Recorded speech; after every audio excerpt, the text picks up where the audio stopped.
wanted me to be his no, he wanted him to be my first love, basically my first everything. He literally told me, like, this guy had a plan for me. Not God's plan, obviously, his plan.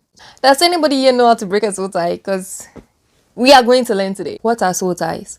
Soul ties on its own are not mentioned in the Bible, but the concept of what soul ties are mentioned a lot. So the Bible says in marriage, two will become one. In the olden days, right, sex was used to identify that these two people are married. Maybe they might have some officiating ceremony, but then the sex was the determining factor that, yes, we are married. He who joins himself with a prostitute becomes one with her.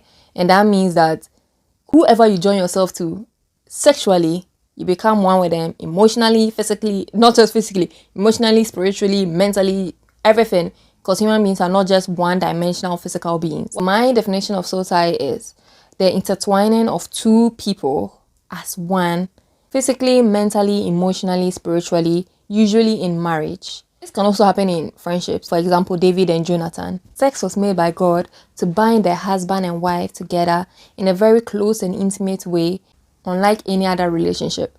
This was to signify the bond between Christ and his church, the strong love God has for his church. So you don't believe we are physical beings. Sometimes I think when somebody is in a coma, right, they are not dead, they are not alive, yet their spirit is still there, yet their body is not working. That should tell you that we have, some people call it consciousness. We have a soul living in us. We are not just physical or the flesh or body. And not everything is material or physical. Like concepts like love, hatred, you cannot see it, but you know it exists. Close your eyes. Think of a pink elephant. Do you see one in your brain? I know you can see one. You see one, right? But is that actually a pink elephant in your brain? When you open your brain, will you see a pink elephant?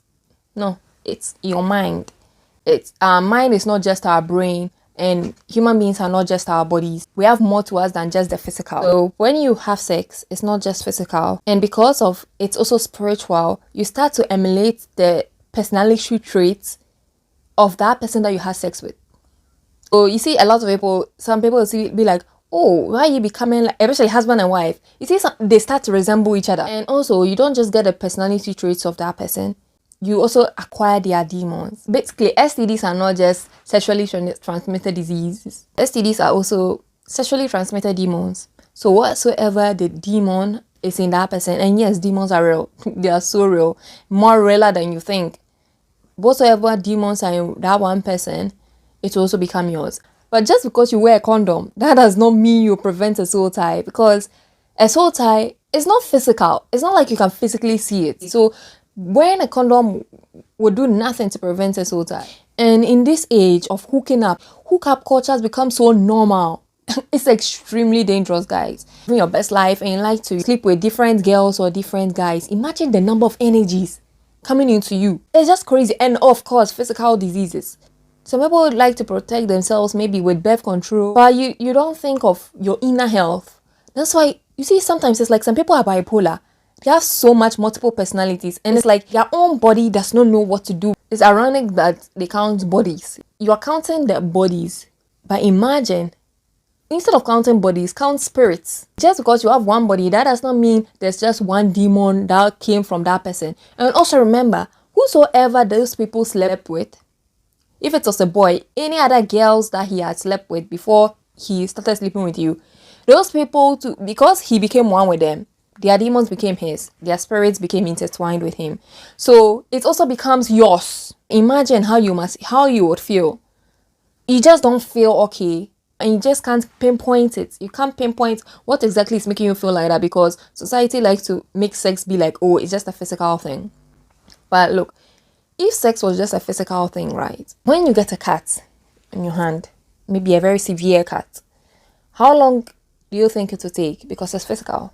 How long do you think the pain will last? Maybe 2 days, 2 weeks, even if it's a broken arm.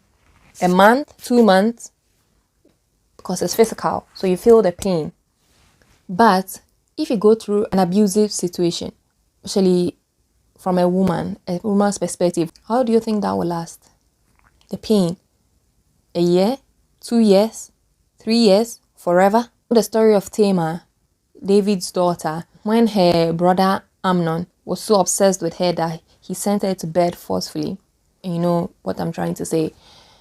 And because of that, she never got married. That should tell you that sex is not just physical. And I'm not trying to downplay abuse like that and equate it to just physical. Sex is not just physical. That's why anything to do with sex out of what it's supposed to be, it tends to have a more severe consequences on the person. Whether it's sex out of marriage or whether it's forceful or whatsoever, compared to other physical things. You have to start taking sex seriously as a generation, because it's not something to be playing with. For God so loved you that he gave his only son, so you and I will believe in him and not perish, but have everlasting life.